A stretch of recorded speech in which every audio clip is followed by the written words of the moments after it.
இப்போ எப்படி இருக்கிய? வசதி வாய்ப்போட தானே இருக்கிய. அப்போ வசதி வாய்ப்பை தேவன் சித்தத்தின்படி செஞ்சால் வசதி வாய்ப்பை என்ன பண்ணுவாராம்? ஏற்படுத்தி தருகிறார். அவருடைய சித்தத்தின்படி நம்ம போகும்போது வசதி வாய்ப்புகளை தேவன் ஏற்படுத்தி நம்மளை வெட்கப்படுத்தாமல் நடத்துவார். அப்போ நம்ம எதை செஞ்சாலும் அவருடைய சித்தத்தின்படி தேரணும். எப்படி செய்யணும்? முதல்ல வசதி வாய்ப்பு இல்லாத மாதிரி தோன்றும். அவர் மேலே நீங்கள் அன்பு வைக்க வைக்க வைக்க வைக்க வசதி வாய்ப்புகள் எல்லாம் உங்களை தேடி வரும். அல்லேலூயா. பாருங்கள், வசதி வாய்ப்பை நீங்கள் என்ன பண்ணணும்? இருந்தாலும் உங்களை ஒப்பு கொடுத்து போகுது, அன்புக்குள்ளே போகும்போது வசதி வாய்ப்பு உங்களுக்குள்ளே என்ன வரும்? உண்டாக்கப்படும். அல்லேலூயா. அதை தேவனிடத்தில் ஒப்பு கொடுக்க வேண்டும். மோசே அப்படித்தான் செய்தார்.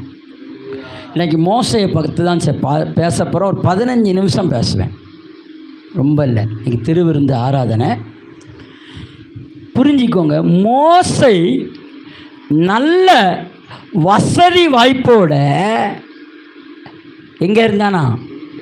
ராஜ கொட்டாரத்தில், ராஜ அரண்மனையில் இருந்த இந்த மோசை வசதி வாய்ப்போடு இருந்தான்.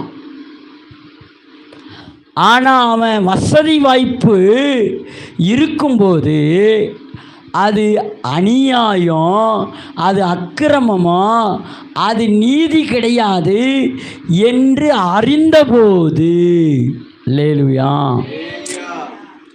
அதுக்காக நீ ஏசியில் இருக்க வேண்டாம் நான் சொல்ல வரல. அதுக்காக நீ சாண்ட்ரோவில் போக வேண்டாம் நான் சொல்லலை.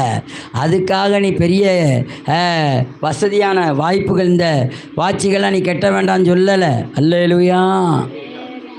அது எதனால் அவர் வசதி வாய்ப்பை விட்டு வெளியே வந்தார் என்பதை நீங்கள் புரிஞ்சிக்கணும். அல்லேலூயா. பாருங்கள், எபிரேயர் 11ஆம் அதிகாரத்தில் 24 27 வசனத்தை வாசிக்கிறேன்.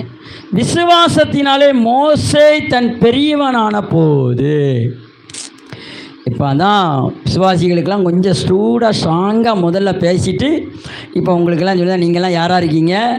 விசுவாசத்தினால சொல்லுங்கள். விசுவாசத்தினால மோசே தன் பெரியவனான போது பார்வோனுடைய குமாரத்தின் மகன் எனப்படுவதை வெறுத்தான். ஒரு அல்லேலூயா சொல்லுங்க.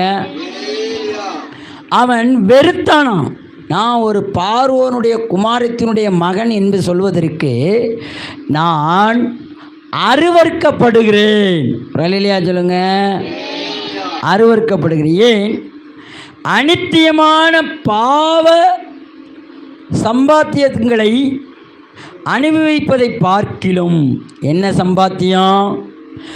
அநித்தியமான பாவ சம்பாத்தியம். அந்த வசதியைத்தான் அவன் வேண்டான்னு சொன்னான். புரியுதா? என்ன பாஸ்டர் வசதியை வேண்டான்னு சொல்லிட்டு செழிப்பை பற்றி பேசிக்கிட்டு இருக்காரு. இப்போ வசதி வேண்டான்னு சொல்லி தானே கொஞ்சம் புரியுதுக்கு சொல்கிறேன். களவாண்டு திங்கெல்லாம் அந்த களவாணி பணத்தில் நீ வாழாத.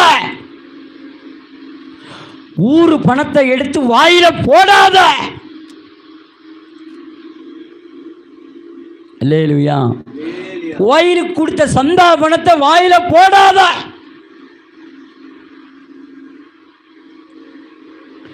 கல்லறைக்குன்னு கொடுத்த பணத்தை வாயில போடாத. சர்ச்சு கட்டுமான பணிக்குன்னு கொடுத்த பணத்தை வாயில போடாத. குருவானவர் குருமனை கட்டுவதற்குள்ள பணத்தை வாயில போடாத. ஊழியத்துக்குன்னு கூட்டத்துக்குன்னு வாங்கின பணத்தை வாயில போடாத. அது அநித்தியமான சம்பாத்தியம். உண்மையா இல்லையா? அந்த வசதியில் நீ வாழணுமா? அப்படி ஒரு வாழ்க்கை உனக்கு வேணுமா? ஆனங்கட்டவனே, மஞ்சள் அரைச்சாயா? நாத்து விடட்டாயா? களை பிடுங்கினாயா? அன்பானவர்களே, சிரிக்காதீர்கள், சிந்திங்கள். வைத்தறிச்சலில் பேசிக்கிட்டு இருக்கேன். ஹைலைட்டு போடணும். ஆமென். அல்லேலூயா. வைத்தறிச்சலில் பேசிக்கிட்டு இருக்கேங்க. அநித்தியமான இன்னைக்கு நிறைய கோயில்கள் அப்படி நடக்கு, நிறைய இடத்துல நடக்கு. அப்பாவி பணங்களை வாங்கி தண்ணி அடிக்காயா? அதான் எனக்கு வைத்தறிச்சல்.